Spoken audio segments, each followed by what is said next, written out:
Hi everyone and welcome back to the channel. Today we have another success stories which is of FMS. So for MBA aspirants, some institutions stand out not just for their legacy but for the incredible opportunity they offer. And FMS is definitely one of them. Today we have with us someone who has successfully converted Faculty of Management Studies Delhi, one of India's most prestigious B school. In this session, we are going to deep dive into his journey from preparation and interview experience to the strategies, challenges, and learnings that helped him make it. So, without further ado, welcome Paavendhan. We are really excited to have you with us. Yeah, thanks for having me. So, Paavendhan, first of all, congratulations for making it to FMS. I know you are currently in your B school. So, before moving ahead, can we have a brief introduction about you? So, I'm from Chennai. I have a work ex in the field of data analytics. My role was in between in the healthcare domain, and I worked in a company called EXL for around 16 months. And before that, I had a engineering degree from Anna University. I did my bachelor's of engineering in computer science, and so my profile looks like 997. So, which was a kind of thing which was dragging me down the graduation part of it. And yeah, But still, the destiny took you to FMS, which is again the one of the prestigious union at par with most of the IMs. So, since you mentioned you had work experience, so was MBA always the plan, or did something really triggered it? so initially I had no idea about career path which I want to take about like an MBA or something. I had I did my bachelor's in Anna University, which is a prestigious college from Tamil Nadu. So I wanted to be a software engineer and things. So things happened, and I got into a role which I didn't want. And from there, I got to speak to a lot of people, and they gave me a lot of insights about how valuable MBA degree is and what I could gain out of those things, and how even the tag from a college like a IIM or a FMS could take you places, and that's how it started intriguing me. And I gave my first CAT in 2024, and it went pretty bad. From then, I started it becoming a competitiveness within myself that I want to create like clear CAT and go to a B school. So, since you mentioned about like this is your second attempt, your first attempt you made in 2024. After that, you parallelly prepared with your work ex, or did you take any, gap year or something? So I actually what happened was during 20 like my office timing is from 9 like 11 a.m. to 9 p.m. and it would take some time. Sometimes you have to be early and leave late. So during Yeah. 2024 prep, I was prepared sleeping for around 3 to 4 hours. I will study through the night, and during the exam I had chikungunya. So it went downhill. So I took a sabbatical for a month then, and I decided to plan on what's going next and what happened. So I quit my job in March and started full-fledged preparation from March till November. I think I gave around 100 mocks. That's Yeah. quite a big number. So are these full-fledged mocks or like sectional mocks you have given? Actually, these are 100 full-fledged mocks. Apart from this, I have given a lot of sectionals. Yeah. That's quite a preparation you did though. So my question leads back to your preparation journey. So when it started, like you mentioned, you have already might have completed your study by 2024 itself, like all the CAT like sectional study. And by the time you 2025 you reach there, you might be in revision phase. And after that you started your mocks, right? So what is the which is the weakest subject you felt during your preparation? And how did you Yeah, overcome it? actually, during 2024, I prepared just for 2 months or something because people Okay. are posting that 2 months is enough and those kind of Yeah. things. I was too confident and didn't prepare enough. And I learned my lessons. So from then, I started to do DLR every day. I would do at least a set, or if I had time, I will do 2 to 3 sets every day. From December of 2024, I have been doing it regularly because I consider it to be one of the weak sections. But during after March or April, right, I started to feel strong and I would do 2 to 3 sets easily, which was one of my strengths, which had turned into one of my strengths. And one of my nightmares would be the quants, and I barely cleared the cutoff this time around also. But that's quite nice. Like the preparation that you put, your weakest subject became your strength, right? So when it comes to people like you who had work ex and then they take a drop and prepare for CAT, did you ever feel like giving up since you were already working and you felt like let's just go back again with working and after work ex I can do maybe later? Yeah, there are times where there are certain marks which go into your hand, and after a while the scores start to plateau and or like go downhill, right? There are times which I felt like, okay, what I'm going to do, will I be able to score the 99 percentile or something, the mark which we had in mind? And I would like think about what other colleges would I have, even if they live with a lesser percentile. I would go to read about what are the B schools and how it's like, what is the percentile required, and do my research. And I like, would be happy about, okay, I will at least convert this college or at least convert that college. But my top priority always remained FMS, like the red building. Like I would be True. manifesting every day about getting there. Yeah. And that manifestation actually worked. So Yeah. now comes to the question. So how did your actual exam went? Like, did you went ahead with the same approach, same strategy, or did you change anything in it? And again, my second question would be like, when it comes to, let's say, VA sectional side, right? VA, did you went ahead with RC first or VA later? Similarly for DI first or later. So how did you approach the actual CAT exam? So actually, uh, I didn't like really do great in the CAT exams. I initially used to attend around 21 questions or 22 questions in VRC alone. My usual scores would be around 50 in VRC, but I ended up scoring only 33. It was something I didn't expect. The environment was kind of different, and I was not able to read through on the entire website. Everything was different this time around. So it was a bit of too much for me at the time. So usually I go around by taking all the four RCs. I will complete 30, I'll take 32 minutes and complete all the four RCs. And with the remaining times, I will do 6 VA or like 5 VAs, whichever is possible. And I had like specific preferences with the VA. I would like always leave two questions around. Like these are not my kind of a thing. So this is how I ventured into it. And yeah, it paid dividends in the initial stages, but at the exam, I couldn't handle the pressure, I guess. That's true. But may I know, like, once you're done with your exam, now comes to the actual cutoff time. What was your actual percentile for CAT? So my actual percentile was 97.12. And And with this percentile, I never thought I would get into FMS. true, So but yeah, it's quite no, inspiring for students who lose the hope after getting the percentile, right? And you are inspiring students now. So yeah, my like I question, have yeah, applied. Yeah, yeah, I've you applied can. for colleges all around the thing, right? I was so scared that I was applying to private colleges, every private college I would find. I was spending around 30 to 40K just for the application fees and everything. I was going to certain colleges, attending the webinar and asking whether my profile would, I will convert this college or not. Those kind of things. That So yeah, happens, that happens. I can tell you from my experience, I did the same initially.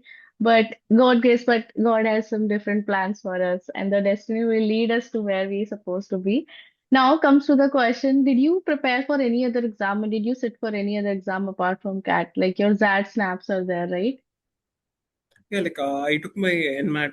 The rest of the exams, I was like too confident at the beginning to like even apply for these exams. But after the exam, I regretted that. Like I should have like wrote the snap or that. Like I luckily converted FMS. If it had gone the other way, I would have like it would have been a hard Got that. task to come. Yeah. True, true. So now comes the, since you got your percentile, so how did you start preparing for your PI? Like, you got the interviews call and did you take any guidance or did you join any institute for your PI preparation? So actually, PrepBee played a major role here. Like I was part of the AON batch, and they assigned a mentor. Like I would like really like the way he approached things. Like my mentor was Nikhil. I would like to give a shout out to him here. Like he really pushed me every day. Even there are certain days you don't feel like doing, right, there will be a lot of structure thing going in the preppy thing. They will ask us to do all the documentation stuff. What are the questions? They will give 50 HR questions, which is still helping me around even in the induction program of FMS. So yeah, like they gave a lot of things, and Nikhil followed up on me every day. He would like send an email link. Okay, join this link. You will have a meet today. He will be sending me current affairs updates or whatever we have to study. So yeah, like it really helped me a lot.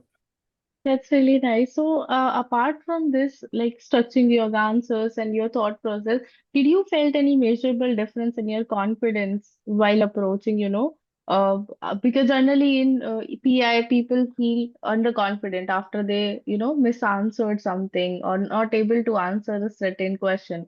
So, did you felt any change in that?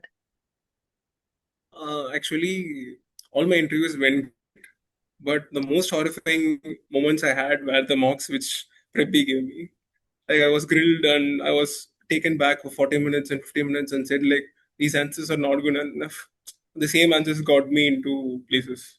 Yeah, like That's I had a lot of refinements and things. Yeah. That's quite a luck, though.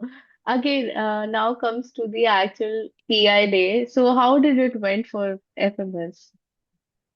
So actually, when I got into FMS, right, I had no hopes of converting. Basically, because I'm coming on the last day, and there is a list thing going on in FMS where you'll be ranked. You know what's your rank and what's the chances of getting into the interview. So like people were talking about there is a very hard chance of going in. We are not going to go in. Only people from the first 3 days will convert and those kind of things. So I started to. It was comforting for me that I had no chance. So like I gave my all in. Yeah, so once I entered into the room, I had a certain strategy because I was used to being the last person being interviewed because my name starts with P, right? Most of Yeah, the interviews which I gave, I was the last person or the last before person. So the questions were kind of repeating. They wouldn't ask about tell me about yourself. They would go about tell me something which is not in your CV. They will start with why did you have a gap year? What did you do there at that time? Okay, what gave you the confidence to quit your job? Or like, what would you do after if the cat doesn't, like the interview process doesn't go well? What would you do? yeah, And these kind of questions.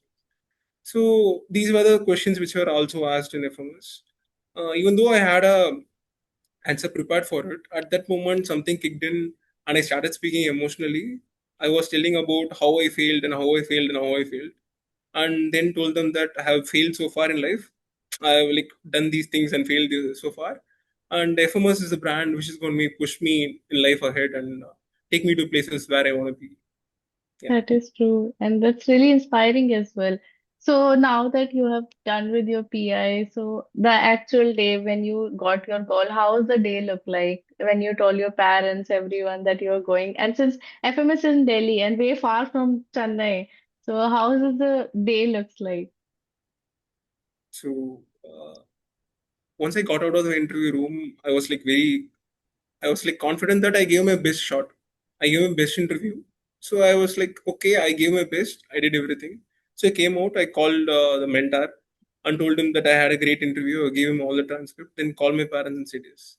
But the day I converted in the first waiting list, and the result came around 12 midnight. That's how FMS releases the Yeah. results.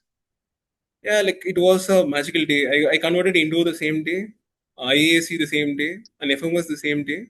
So I was like happiness level increased. First IAC came in, then indoor came in, and night FMS came in. Like I couldn't believe what was happening. So I that would be actually really. was shouting like crazy in the middle of the night.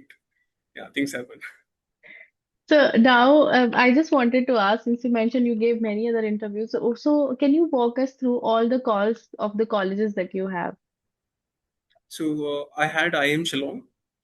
IM Shillong. Although IM's apart from the top four, I had calls and.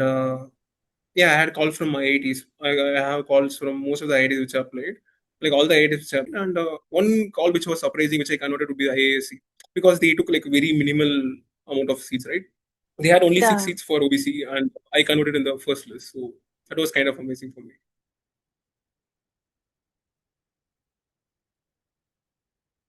Oh, sorry, you're not audible. Your mic is. Yeah, Yeah. sorry. Which convert was more surprising for you? The one you didn't expect when you got the calls, like the offer letters in your hand. Yeah, like the most the unexpected thing would be IASC because by the FMS came right, I knew I was already in the wait list and what number it was, and it was convertible and those kind of things. But IASC I didn't expect because there was only four seats, and they were Yeah. asking questions which was like uh, crazy in mathematics and calculus and those kind of stuff, which I like barely know. So that was one like surprise call. But getting a call even for interview from FMS was kind of very rare for me. Like I didn't expect it to happen. Yeah. So we understand obviously FMS is no brainer to select, but how did you decide between all the colleges, all the calls that you had? No, like if I had not converted FMS, there would have been a visible conversion, like confusion between IM Shillong and Indore. Maybe because Indore. I prefer to be in a chill place where I wanted to have a good enjoyment, like basically for the campus of Shillong. But once I right, there was no like I always wanted to be a part of FMS. Like Part of I've been FMS. manifesting for a while now. Yeah, True, so true. it was no So brainer. now, did you prepare like once you got the offer letter, everything was decided? Have like are you inclined toward any specific domain where you have decided like this specialization I wanted to choose in MBA? So did you have anything in mind for that? Yeah, like I am from the health insurance industry, Health. which is a very niche industry. That too Yeah, from I am from a US health insurance.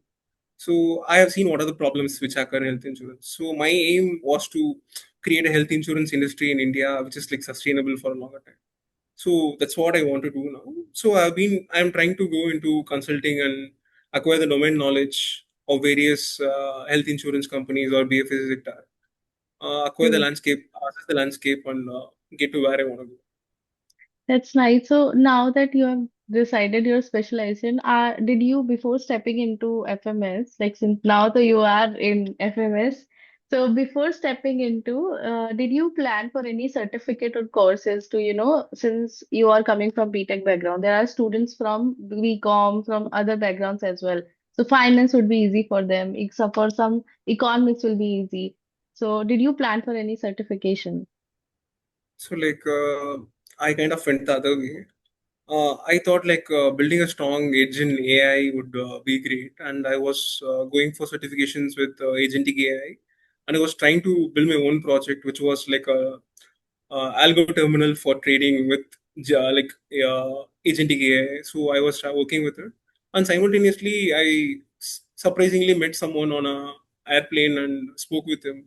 He was working on the same sector, so I got an internship opportunity where I worked as a strategy and operations intern for 2 months. That's Yeah, quite so nice. That's really nice, actually. I think God is really on your side these days. yeah, And now comes my last question. Any advice for the aspirants who are going to prepare for this year CAT and wanted to join FMS specifically? yeah. Like I've been receiving a lot of text on LinkedIn after converting FMS that people are asking me. Like one thing I've been constantly telling them is the kind of mocks you take and the quality of mocks you take matters. So do give as many mocks as possible. Don't worry about completing the portion, revising and those kind of things. What I did, which worked for me, was I took like around 30 marks in the last 2 months. Every other day I would be taking a mock, and Yeah, before that also weekly I will be taking 2 mocks. That's how I got prepared for it, and even with that preparation I struggled a bit in CAT. So take mocks regularly, keep engaged, and one thing was like doing till the end of the journey was DLR, because sometimes it will good, like do great for you, and sometimes you wouldn't true. even be able to solve it. So be like very consistent with the DLR. That would be one thing I want to say. That's really true. Thank you so much, Pavantan, for sharing your Yeah, journey with us and being honest with us. Your insights and experiences will definitely help many aspirants who are dreaming of making it to FMS Delhi. And to everyone who are going to watch this video, every MBA journey comes with its own challenges, but with the right strategy, consistency, as Pavantan mentioned, and belief in yourself, great opportunities follow. If you found this session helpful, don't forget to like and share with those who quietly need it. And we'll see you in the next session. Thank you, Pavindan. Thank you for thank joining you. us.